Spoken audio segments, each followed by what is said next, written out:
You're welcome to your eDossier tutorial, and in this video I will guide you through the process of using eDossier to set up an admission portal for your institution. With this portal, intending students from anywhere in the world can easily apply to your institution. Let's get started. On your eDossier, you can initiate setup by navigating to the admission office in the registry department and by clicking setup. In this area, you want to ensure that the faculties, department, programs of your institution are captured. All of this information will make it easy for applicants to quickly choose the faculty, department, or program that they are interested in. If a faculty, department, or program is not captured in this area of your institution's eDossier, you can easily add them using the plus icon here to add any program of your choice. You can also set the admission fee, the acceptance fee, you can describe the program here, and you can also set the date the application will end. Also, you can insert the admission application instructions for specific class in this section. When all that is done, you can save the program. The front office custom tabs is where you can design or add any form field you want. Although there are preloaded fields already on the admission portal, you can find them here at the admission portal tabs. Preloaded information like the personal information, education information, credential uploads, all of these things are preloaded with the admission module, such that when the student logs into the applicant portal, all of this information will be there waiting for him or her to fill. Now, in case you want to create more, that is what the custom tabs are for. Now, the custom tabs, when creating these tabs, there are 3 tab types you should take note of. I'm going to demonstrate that with an example. Say for instance, I want to take the personal statement of my applicants now. What I will select is intent. The intent type is the type of tab to collect information from the applicant. That is, it is the applicant that is supplying this information. You can also add the instruction there too. So information like personal information, any information that this applicant is supplying, you're going to use the intent tab. Let's say you want to get information from the referee. You're going to select the referee. That is the information that is supplied by the referee that the applicant included in this application. The admin type is especially useful when you just want to create fields for administrative purposes. In other words, these fields won't show up in the applicant's portal in this case. Now let me complete creating this tab. Let's say it's a personal statement. I want to give it an instruction. Let me just still use personal statement. You can use any instruction you like. So I'm going to save that custom tab. Now, when the student logs into his applicant portal, among the tabs of form fields that he will see on this portal, he will also see personal statements. And I can also reorder these tabs using these buttons. I can use the up or down depending on the order that I want. Now, also, I can now start to set the fields in this tab. So for instance, I want personal statements. I'm just going to click on fields. It's saying that no custom fields created yet. So I'm going to go ahead to create a custom field. Let me use personal statement as the label, and I'll use label and I will create field.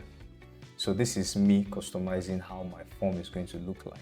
So I've created the label. The label is titled personal statement. I now want to create the field itself. So I can still use your statement, or let me just use write the personal statement in with a maximum of 500 words. The type, I can use user-defined to take large amount of information from the applicant. Use the user-defined text area. In case you want to just take the name, or let me just use name, you use user-defined input. This just takes for short text. In case probably the question you're asking the applicant has to do with him choosing a number of options, I use the predefined select box. It's going to highlight the options for the applicant. If what you're asking, for instance, is the date of birth, the date input will be needed here, so that when the applicant logs in, it just picks the dates, not necessarily typing the dates manually. So let's continue with the personal statement. So since it's a personal statement and I say maximum of 500 words, it's preloaded with 500. I can choose to say 250, anyone I want, but let's stick with 500.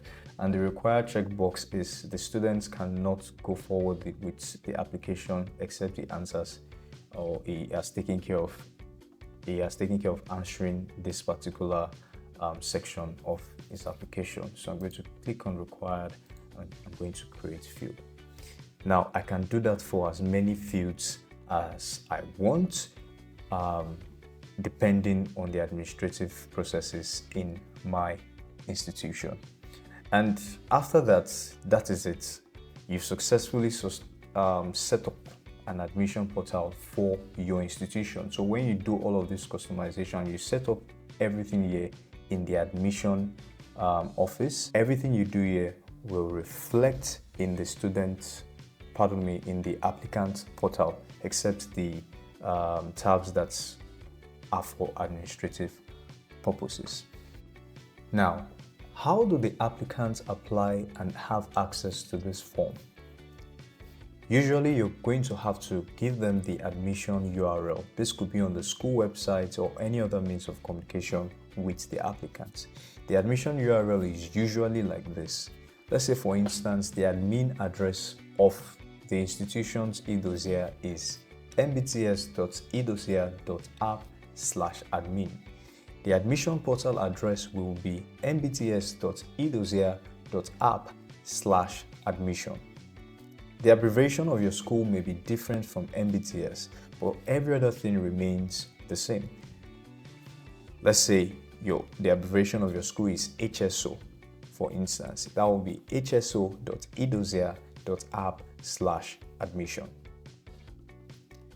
How do I monitor the application progress of applicants as an admission officer? That's a very good question. What you need to do is to go back to the academics, to the registry section or the registry department, and in the admissions office. Here you have a number of options that you can play around with. We've dealt with the setup. Now I want to monitor the admission progress. Let me show you what the report looks like. I click on report. Here I have this wonderful chart that gives me an overview of the admission process, the figures I need to know. As an admission officer or as a principal officer, I can know the number of applicants for that particular day, the number of applicants over the month, and I can also know the most populous departments to make decisions. I can also know the most populous program, so I will know I think this is the program that people are actually applying to the most. So all of that information, you can get them on this dashboard here. You can also know the total number of applicants for that particular year or for that particular month. You can, for instance, now for this month, there's been no application, but let me return that back to year. So the total applicant is 7,374 for this school, for this demo school, and the total admitted student is 1,149. I can also have that pictorially here with this chart.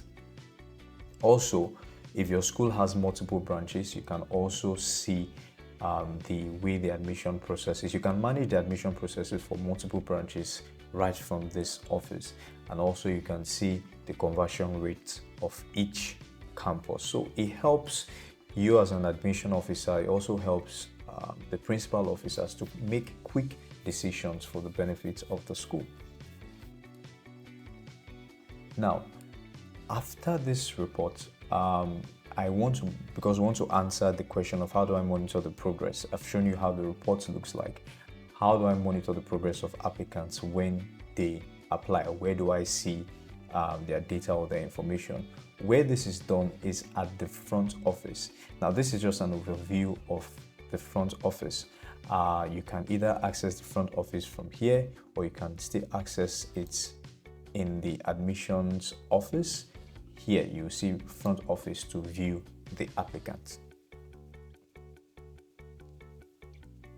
At the front office, there are a lot of things you can do here. First of all, the front office, it populates all of the applicants who are applying, whether they're applying now, whether they've applied before, all of the information, their names, the program they applied to, the departments they applied for. It also shows their application progress.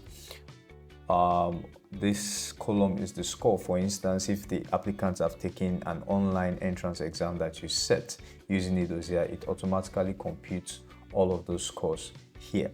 You can view the applicants by you can view using these action buttons here. I will look for an applicant that has not been granted admission. Let me use this person. I can see his progress is 25%, so I can view the applicants and just preview his information, his personal information. These are the information that he entered, the education, referees. I can see a number of things. Okay, he has a referee report here, admin records. Now this admin records is not visible to the students or to the applicants. It's only visible to the admission officer or whoever has administrative permission in these areas. Credential uploads, I can also check whether he has made payments. The personal statement tab that we created, the custom tab, I can see that here also.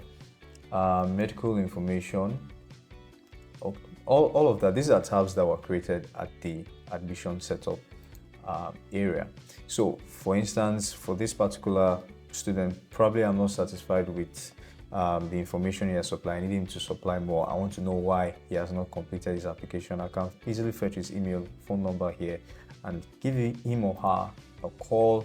And the number that number or email I call, whatever the response is, I can, as the admission officer or whoever is working in the admission office, I can decide to follow up and type in, keep track of the applicants here, so I can enter a number of information here. Probably I called the applicant and he let me type that correctly, and he has not picked up.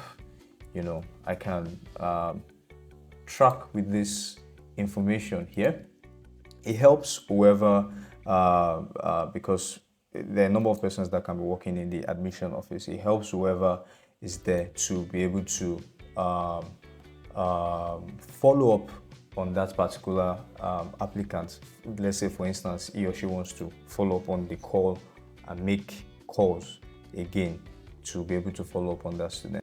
Now, after all that is done, if all the administrative processes has been performed, and as the admission officer you're satisfied with the information from the applicants, you can grant admission easily. Now, if I'm satisfied with this person, let's say he has taken a test, in this case he has not taken a test, but probably I can also manually impute that. Let's give him a good score. He has 53. I can easily grant admission. And I see he's applying to this campus, this particular session, this is the program, and this is the department. I'm going to save that course. Are you sure you want to grant admission? Yes. There you have it. You have successfully granted that student admission. This applicant, who is now a student, will receive a congratulatory email in his email address. In another video, I'm going to show you how you can customize and configure your school admission letter from your office on eDosia. Till next time, bye.